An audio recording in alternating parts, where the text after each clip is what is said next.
Pues es mucho lo que puede implicar una declinación, y lo que estamos viendo a pocos días de que se lleve a cabo la jornada electoral, pues nos muestra este pragmatismo político que le llaman, y que en algunos casos lo que parece es otra cosa, es promiscuidad política. Bueno, para ver de dónde viene, dónde está y a dónde va, saludamos con mucho gusto a Francisco Abundes, director asociado de Parametría. Francisco, muy buenas noches, ¿cómo te va? Qué gusto saludarte. Juan, ¿cómo estás? Un gusto, Azul. Qué gusto Buenas estar noches. con ustedes. Buenas noches. Pues Francisco, cuéntanos, ¿tú cómo ves lo que está sucediendo en Sonora? Porque hay varias interpretaciones por parte de la opinología ilustrada, que no solo responde a un grupo, sino a varios, por lo menos a dos. Hay quienes dicen que pues es un strike cantado a favor del candidato Durazo, y hay quienes aseguran que no, que se trata de todo lo contrario. Pero ¿cómo ves esta decisión de Burt de un momento a otro sin consultar a su partido, un partido que decía pues que no se alía con ninguna otra coalición? Mira, yo creo que lo podemos ver por lo menos en dos dimensiones, incluso tres. Una es el plano ideológico, un poco el que están mencionando, ¿no? Esto que está sucediendo, y me ha pasado en algunos chats, conversaciones con diplomáticos europeos que de pronto no dan crédito que haya este tipo de cambios de partido, declinaciones, cambios de bancada, sociedades que están fincadas en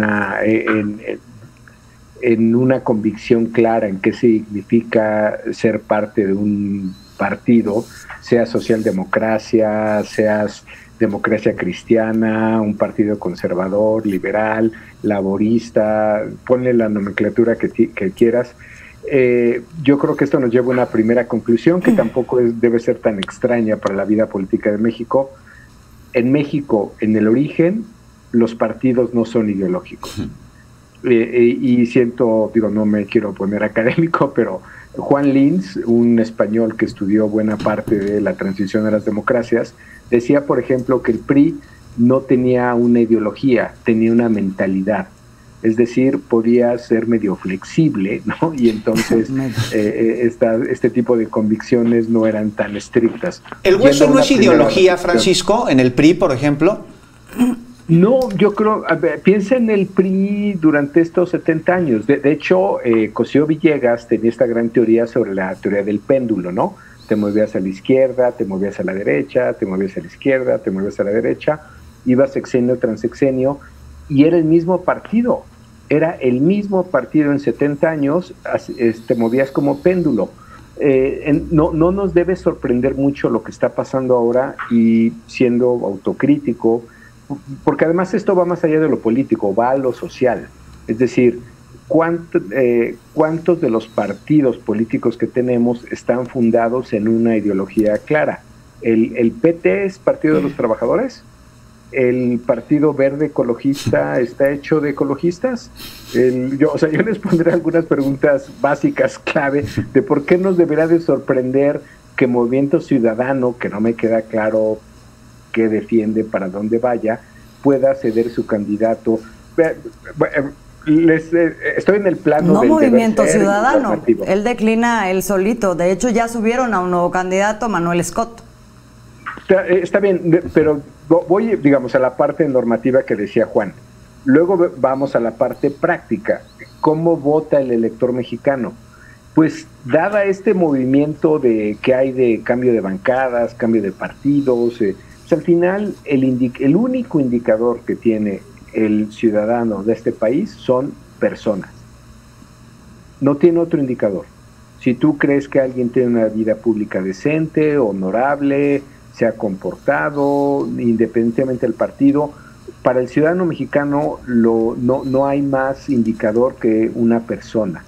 Y ya si vamos a la parte práctica de qué significa BURS, el apellido, el candidato, sí, podemos especular mucho sobre a quién estaría beneficiando, y les diría que ahí sí entramos nosotros, los pollsters, ¿no? Porque esto sí lo tenemos medido.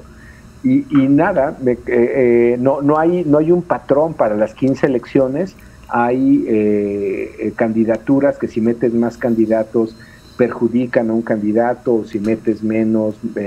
Les pongo un ejemplo, el contraejemplo de esto, Michoacán, antes de que le quitaran la candidatura a Morón, entre más candidatos había, le quitaban al candidato Morón. Entonces él podría haber ganado por 15 puntos, asumiendo que fuera candidato y no hubiera ningún otro. Les diría que lo que sabemos de Sonora es que al que perjudica no es el candidato oficial, porque no está en gobierno, pero es el candidato oficial en el gobierno federal. Creo que esto perjudica a Durazo.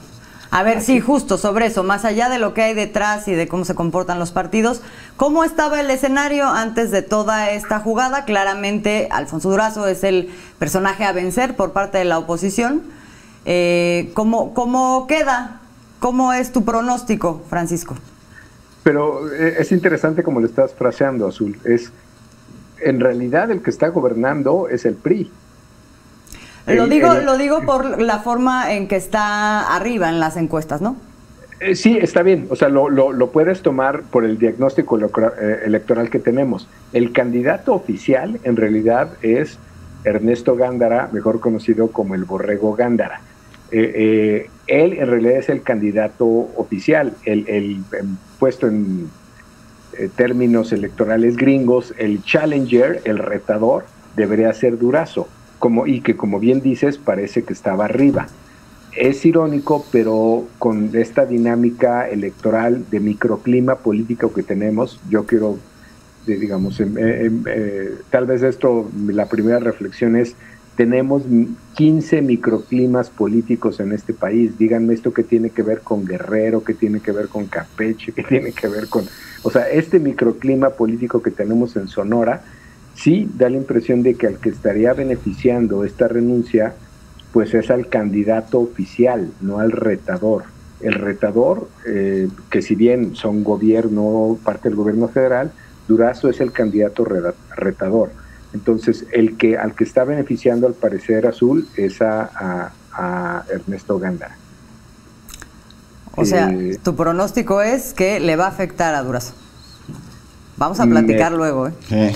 No, bueno, está bien, con mucho gusto.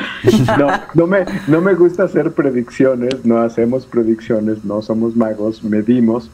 Y lo que les estoy diciendo es basado en mediciones que he visto de colegas que me parecen respetables, que hacen mediciones cara a cara, que a veces no son mediciones públicas, pero yo te diría que lo otro que dijeron es muy interesante, que esto es una renuncia, parece que no va coordinada con la dirigencia de su partido, porque obvio su partido aspira a tener, pues no sé qué porcentaje, y que lo tendrá, será una de las sorpresas para mí del 7 de junio. ¿Cuál va a ser la primera plana de los periódicos? Para mí una noticia será cómo crecieron las fuerzas electorales que se supone que no son las más importantes, y no será noticia, esto pasa en cada elección. La molestia de Dante Delgado o la dirigencia del MC es que ellos sí aspiran a tener una posición importante en Nuevo León, en Campeche, Autónoma, en Guadalajara, sí, como otro partido, y luego ya verán qué hacen con ese capital político, con quién lo juegan, serán partido bisagra, en fin.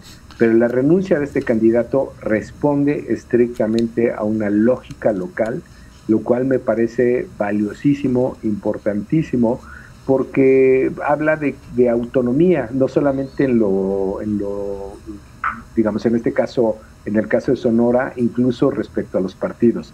Pues ya estaremos platicando, Francisco, una vez que concluya la jornada, pues a ver qué pasó allá en Sonora y por supuesto en los otros lugares donde habrá voto. Muchas gracias por habernos acompañado. Al contrario, no es una predicción, a ver. Es un análisis. No, por eso lo vamos a analizar y vamos a ver qué pasó. Vamos a sacar vamos a ver en qué se equivocó el análisis. Exacto, gracias.